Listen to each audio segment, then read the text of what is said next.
Throughout history, Stoicism has had an enduring influence. Today's bookshops have been steadily groaning under the weight of Stoic-themed books. YouTube is flooded with Stoic self-help bloggers, YouTubers. Stoicism is everywhere. What explains Stoicism's revival in today's hypermodern world? Why is Stoicism so endearing? This, as it turns out, is not such an easy question to answer. For one thing, Stoicism, modern Stoicism as it currently stands, is not the same beast as philosophical Stoicism. That's because most of the popular writers in modern Stoicism don't come from a philosophical background, but arrived at Stoicism from other fields like marketing or finance or psychology. So because of this, they don't have the grounding in philosophy and in its methods and its history. And as a result, they tend to portray Stoicism as a kind of self-help fodder for entrepreneurs, and definitely not as the ancient, very systematic and scientific understanding of reality that it was. These writers are not focused on philosophical Stoicism, which is a three-part system of logic, physics, and ethics. And for that reason, I think they completely miss the picture. For these writers, what you get is black and white Stoicism. Our aim at Stoicism in Color is different. Following the tradition of the Stoa Poikile, this is the name for the ancient Greek Stoic school, which means the school of the multicolored portico, we would like to present real Stoicism as an ancient, philosophical, systematic school in all of its color. For the ancient Stoics, it is by practicing the theory that their system was a workable spiritual exercise and a school of thought for every person, no matter their gender or culture. By showing Stoicism in color and reviving a proper engagement with the Stoic system, the three-part system, we hope to understand the mechanism of Stoicism's revival by being that very mechanism. In this video, we thought we'd talk about the origin of Stoicism and where you might best begin with your Stoic journey.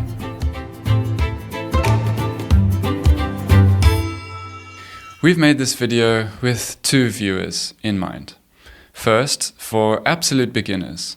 For those of you who've never heard of or read anything about Stoic or Hellenistic philosophy. Secondly, for those of you who are already familiar with Stoicism, who have studied Stoicism a bit outside of an academic context, let's say, by yourself, and who are looking to go deeper into Stoic philosophy.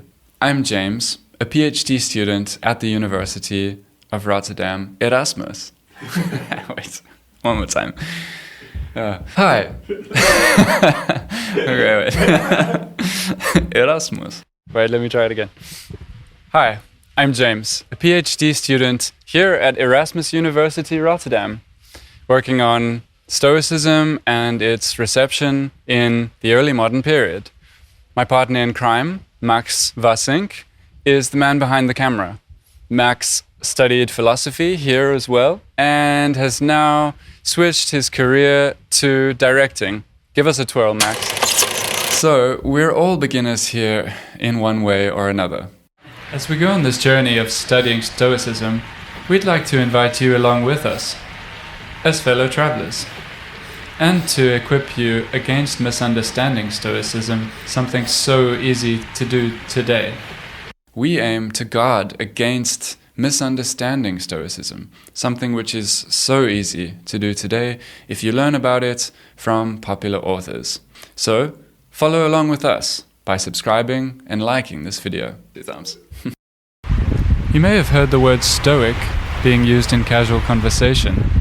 Maybe you've seen someone reading, I don't know, Marcus Aurelius or Seneca. Maybe you've seen a YouTube video or an Instagram reel. Maybe you've seen someone reading one of Ryan Holiday's books. Or maybe, God forbid, you've heard about it from Andrew Tate, or you've seen news articles in The Guardian and books elsewhere that are critical of Stoicism. These articles and books often associate Stoicism with what people are nowadays calling the manosphere.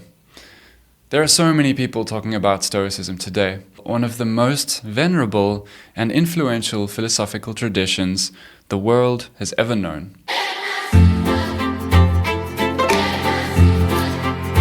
Stoicism is, first and foremost, an ancient Greek philosophical school, founded around 300 BC in Athens by a guy named Zeno of Citium. In Zeno's youth, one of the greatest political events in the history of the world took place. Alexander the Great conquered most of the known world, spreading Hellenistic culture all over the Mediterranean and Middle East, all the way up to India. This period is commonly referred to as the Hellenistic period. It is crucial to remember that Stoicism first developed in the Hellenistic period within this context of a new and vastly expanded Greek empire. Look at the size of Alexander's empire and just imagine that all of this was done on horseback. Alexander's death in 323 BCE left a political vacuum, one that was to be filled by Alexander's successors, the Diadochi, none of whom embraced Alexander's attempts at cultural fusion and instead went to war with one another for control of the territories gained by Alexander. Athens, well, by the time Zeno arrived there, Cassander and Demetrius had taken control of the city, turning the famous democracy into an oligarchy. In the wake of Alexander's conquest, Greek philosophy and culture spread throughout the conquered territories. Now, this is really important, because thanks to this, Athens became famous as the place to study philosophy. This was largely because of one man, Plato. When Zeno arrived in Athens, even though it had lost some of its former glory, it was still a vibrant intellectual hub, kind of like a modern university town, and it was very much the epicenter of Western philosophy.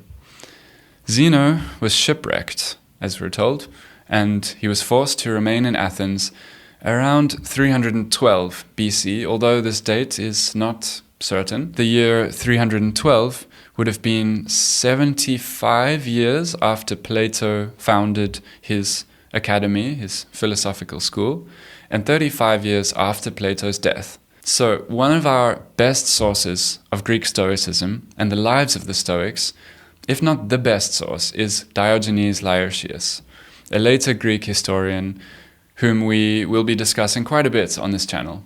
Zeno, as the story told by Diogenes goes, consulted the oracle to know what he should do to attain the best possible life. The oracle said to him that he should take on the complexion of the dead.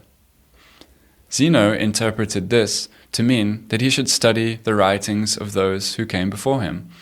And so Zeno came to Plato's academy in Athens and studied Plato's writings and the writings of the leaders or scholarchs who ran Plato's academy after Plato's death.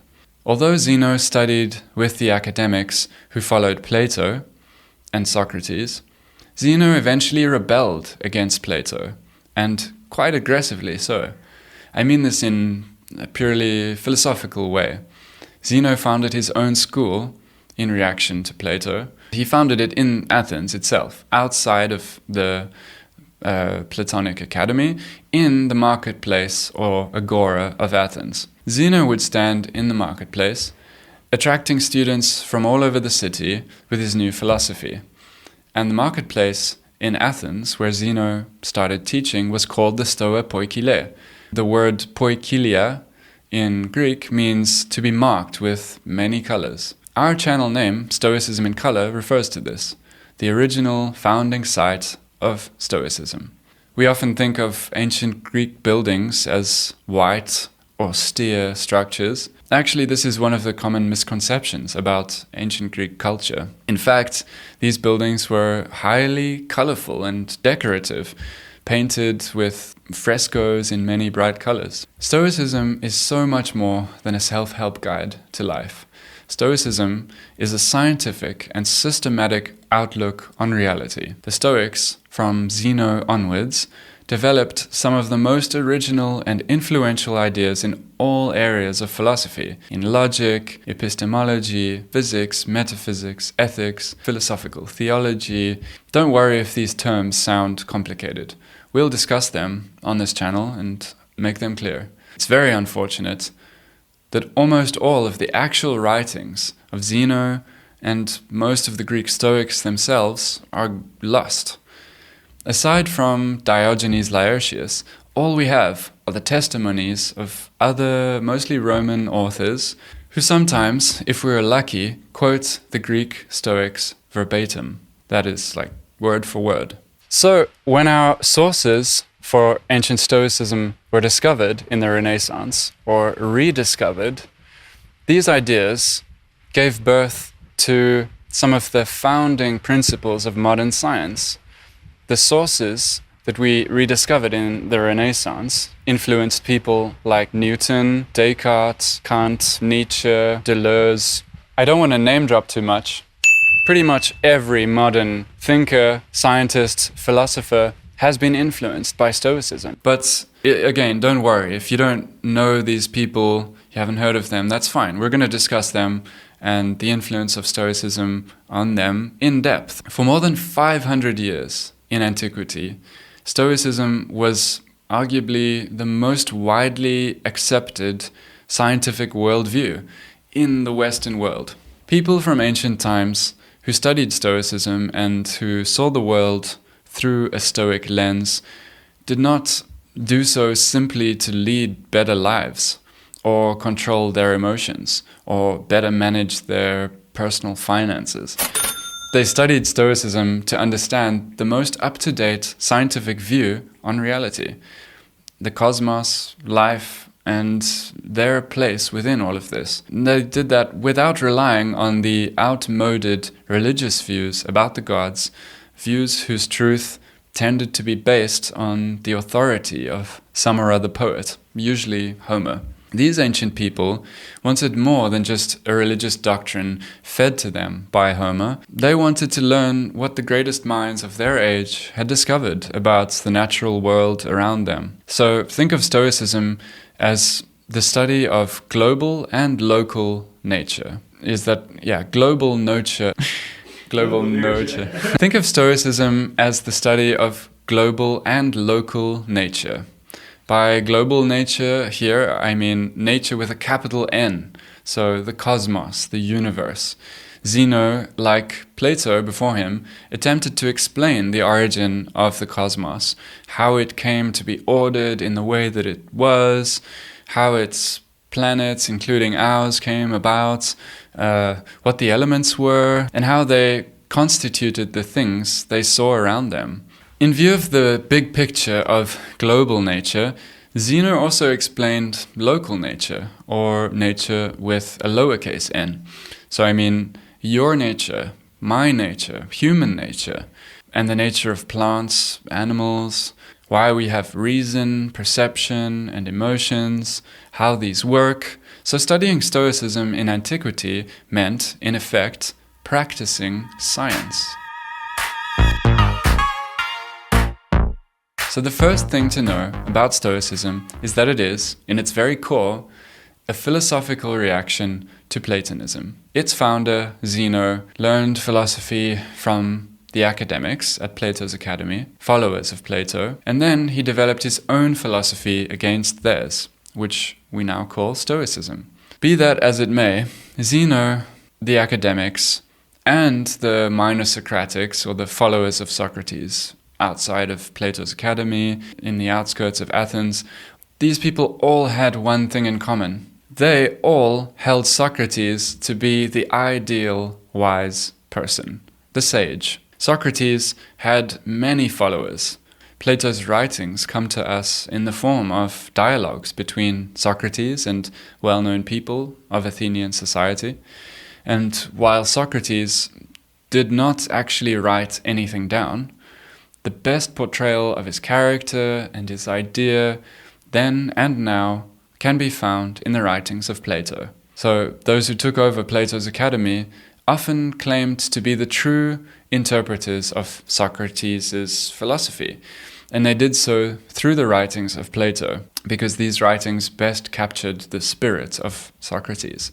So Zeno and the Stoic school did the same thing. They carried the Socratic legacy forward by carefully studying, gathering philosophical momentum, and in effect, eventually undermining the influence of Platonic philosophy. Not forever, but for a while. So this may sound paradoxical, but one of the best things you can do to understand Stoicism is to read Plato. Plato's dialogues are some of the most profound and rich texts that have ever been written. So, if you really want to understand Stoicism, don't start with a YouTube short, start with one of Plato's dialogues. This book, was that good? Good book? This book is probably the best place to start with Plato, at least in English.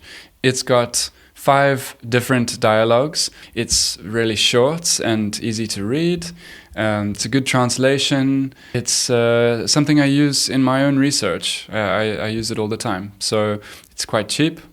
And you can find the link in the description below this video. 2 thumbs. We had Amazon. So, Zeno, the founder of Stoicism, didn't write a morning journal.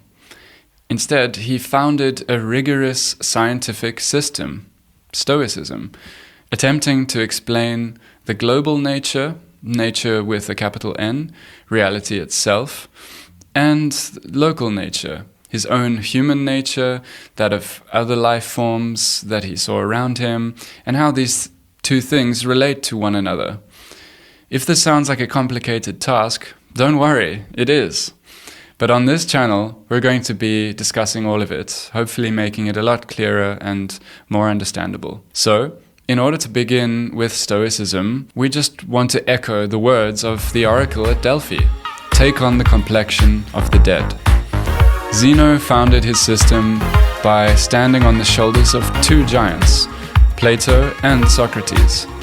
Stoicism isn't about learning how to manage your emotions or your personal finances. It's about understanding nature, global and local, and living according to that understanding. It's about seeing yourself as a local nature, as a part of global nature, the nature of the cosmos, and being in every way formed by the same laws that govern both. You know nothing else about Stoicism. Well, we hope to encourage you to think imaginatively and analytically and ultimately philosophically, so that you can read not only Stoic texts, but also other philosophical texts, as a philosopher would read them. This is our goal at Stoicism in Color, so follow along with us, like and subscribe.